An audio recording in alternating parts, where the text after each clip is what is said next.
What'd you say it was? What is this?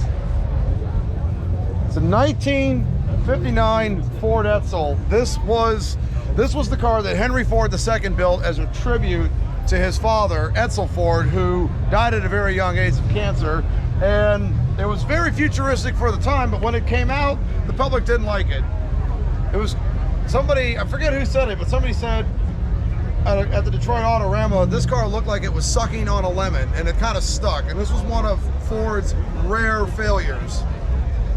But now we love these cars today. This is one of the oddest cars from the late 1950s that you could find.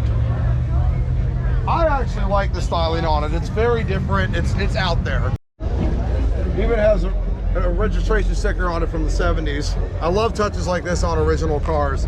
And you can tell this one's just been, it's been stored, it's been maintained, it's been kept, but it's been used. This is one of these late 50s cars that unfortunately is not worth a lot of money. And most people don't put time into keeping these on the road, but this one, someone's put some time to do it. I absolutely love it. Still got the maintenance manual. Still got the maintenance manual in it, absolutely.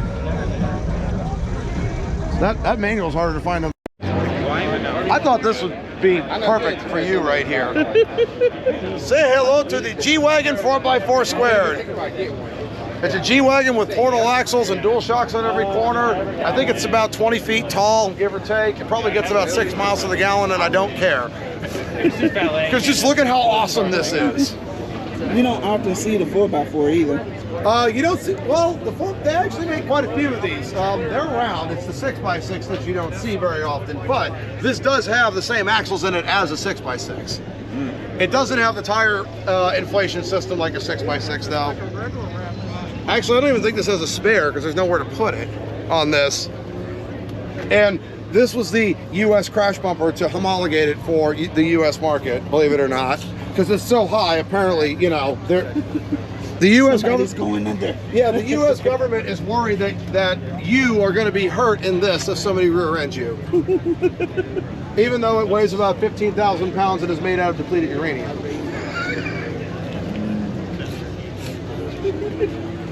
I absolutely love it. It's one of the more ridiculous G-Wagons that you could buy. But I'd rather have this. The beauty that is the McLaren 720S. New Aston Martin Dbs. There's actually two of these here. You haven't seen the new Dbs, have you? This is it.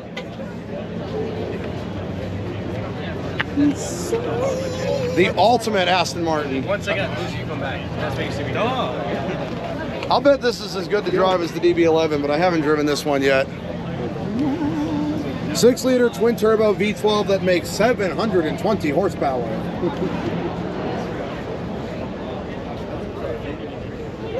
And unlike old Aston Martins, the doors actually fit on it. Now, Astons say this is an all-new car, but it's not, because that's the all-old door handle that they've been using for the last 20 years. But I absolutely love it.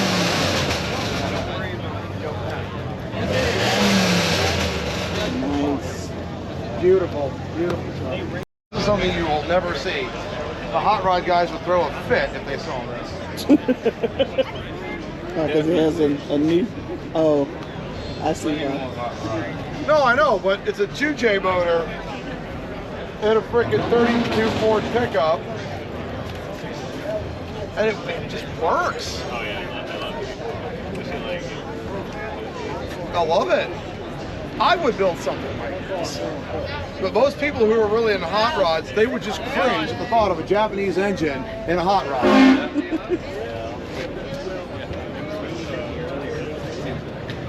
It's got a Chevy steering column in it. This is cool. It's nice and simple as well. Wow. I love it. This is very interesting. Wow. Looks like it's got a super gearbox in it too, which wouldn't surprise me. But unlike a Supra, it's really easy to get to the oil filter on this car. Those of you who have worked on the old 3rd gen Supras, you know what I'm talking about. But this is not a motor out of a Supra. This would probably be out of a early 90s Lexus SC300 because they ran the non-turbo USDM 2J motor, which is what this is. And it has been cleaned up. Wow. It's a non-turbo. Oh, it's out of an IS? I was close. So something like that, GS or IS or... I was thinking, yeah, either that or a US spec SC300, but yeah. I mean, this just caught my eye as I was walking by. You're probably right with the SC300. Yeah, I mean, I love this, but I can just see some of like the beer hot rodders going ape shit. That there's a modern Japanese motor and a freaking lowboy pickup. These things, it's all custom. Well, no, I agree with you on that. Me personally, like, I think this is a great idea. Yeah, and this, 100%. And this also makes it to where you could actually use this car It's reliable. as a daily car. It'd be incredibly reliable. Yeah. This thing can sit for 6 months and it'll crank right up. Right. Versus an old like Ford. There was a guy that I met here many years ago that had a 1960s Gaz, which is a commie car from Russia. Okay. Very hard to find parts for, even especially on this side of the world. Right. So we had a 93 4Runner 3-liter V6 drivetrain in it just to keep it on the road. Oh yeah. You know, what's wrong with that? Right. But nobody would care about that car because it's an old commie car that very few people like. Yeah. This, I think, hot rod people, it's kind of like with the people who are like Porsche owners, you know. One little thing's off, they lose their tiny mind. Yeah. Yeah, but to me, this is exactly what a hot rod should be. I mean, Something random, totally custom. I was just talking to the owner with this car. So he got a 90s SC300 5-speed, which is a rare car to begin with, and has the entire drivetrain and the entire front suspension out of it. So this is all Lexus suspension, Lexus brakes on it, Lexus steering rack. Yeah, that's the good news. And custom exhaust. He built this car himself. This is just one of the coolest hot rods I've ever seen. It's even got the Lexus knuckles on it. Okay. I was like, maybe I Left the ABS sensors in it. This is just so cool.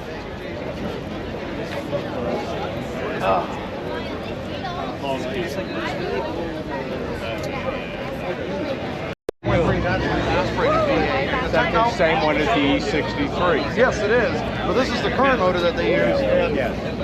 Currently, they can get over 600 horsepower on the right tune on these. The Black Series version of this car has 750 horsepower out of a 4-liter twin-turbo V8. That's insane. Pretty car. Very pretty. So, start paying attention.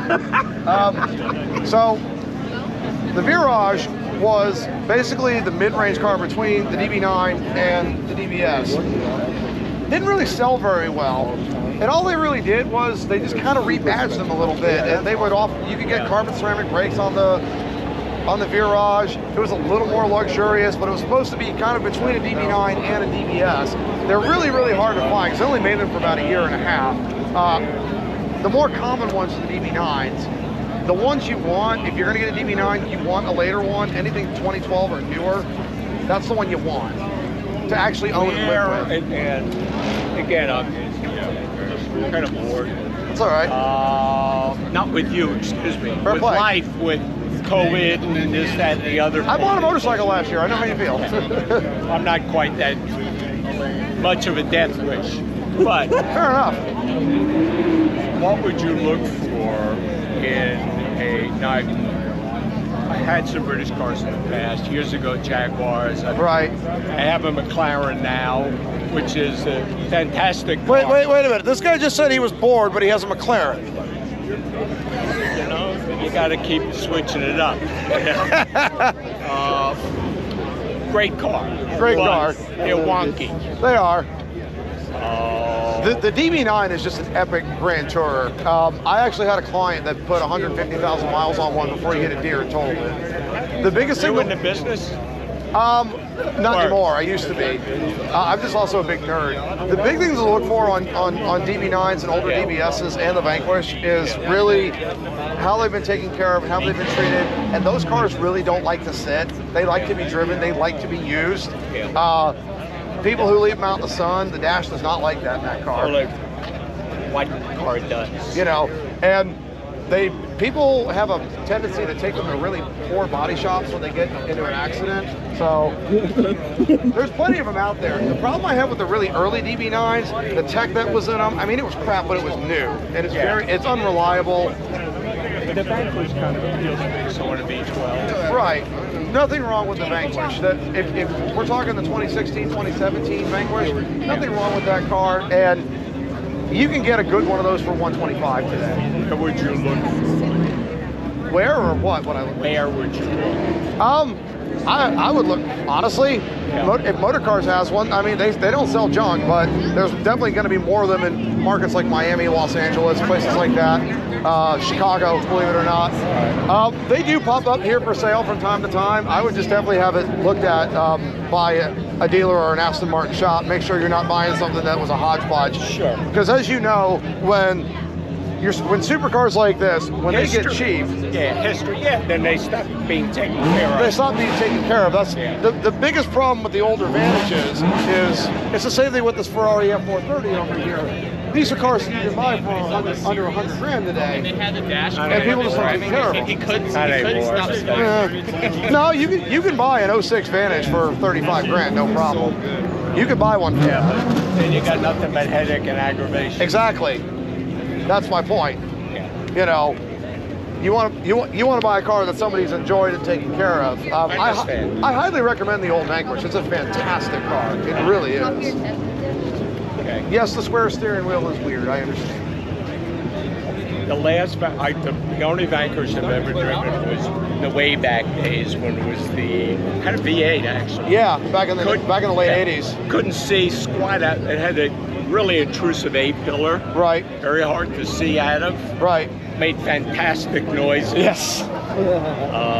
Oh, well, the one you're talking about does exactly that. Like, the thing with Aston Martin for me is I've never driven a car that has just made me fall in love so slowly and just so elegantly. And there's just something about them. I need to drive. The only one I've driven, as I said, was one of the recent ones with the Mercedes engine. And I don't like the styling as much. They kind of made the front a little wonky for me. Well, the DB11, you can still get it with a V12. It's a twin turbo V12. And it is, I have driven a DB11. It is a very, very different animal than the DB9. It's night and day, 100% better.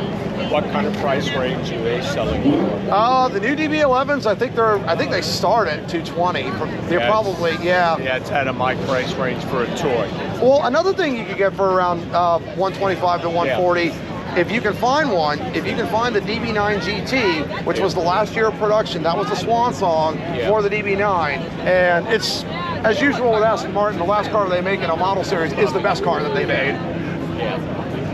But I have seen a few of the Vanquishes that you're talking about for sale locally for around 125. Yeah, they're looking for 128, but it's a carbon edition, so it has a weird looking interior, which I don't care for. Right. That kind of quilted-y looking seats. And you're going to find a lot of those out there because that's what people like.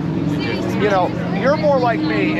You're more like me, where that's not what you're looking for, and that's why I would suggest get a later DB9. I need to look at that. You know, do some more homework, because again, I'm brand naive, other than saying they're gorgeous. Make sure if you do get a DB9 or the old Vanquish, one thing to really look out for: make sure they have all the keys, because those crystal keys, they're drug money. And if they're cracked or damaged, and here's the best part, Aston will make you buy 2 keys. Of course. Of course. Ferrari. Right, this is exactly like Ferrari. So make sure it's got everything there with it, because the little things, all the keys, the accessories, all this stuff, it's drug money to replace it. It's just. All right, I'll do some more homework, and I thank you so much for your Likewise. time. Now, do you have your Mclaren here? No, I don't. Oh, well, now you got me all excited. I have a 570S. It's a lovely car to drive. It is. It's wonderful. And my impetus to getting it, I've had Ferraris since the 70s. I wish I still owned one I bet you used do. to have. But the only one I've still hung on to is I have a Challenge Stradale. Very nice. I've driven a Challenge Stradale. They're great cars. Great. They'll They shake do your teeth to death. Yeah. but they do everything. They do. They really do. I mean, it's not the most torquey, powerful car, but it's a beautifully balanced, lightweight car. Well, neither is this. And this is the original daily driven supercar. I mean, well, they've already built a better car. I actually had one of those for a while. 599. I love the 599. That's one of my favorite old front engine Ferraris. I love that car. Incredible engine, Most fantastic engine. Couldn't agree with you more. Let down some by the gearbox, Yeah. but more so it's just too big. But you think that's too big? You ever driven the 612, the 2+2, basically the 2+2 version of that? Yeah, it looks like a station. It does, but you know what's nice about the 612 over that? The 612 is basically that in the back seat, and it's half the price. That's the nice thing about it. But the service is different. 612 is timing belts. Right. That is. I understand, but for half of what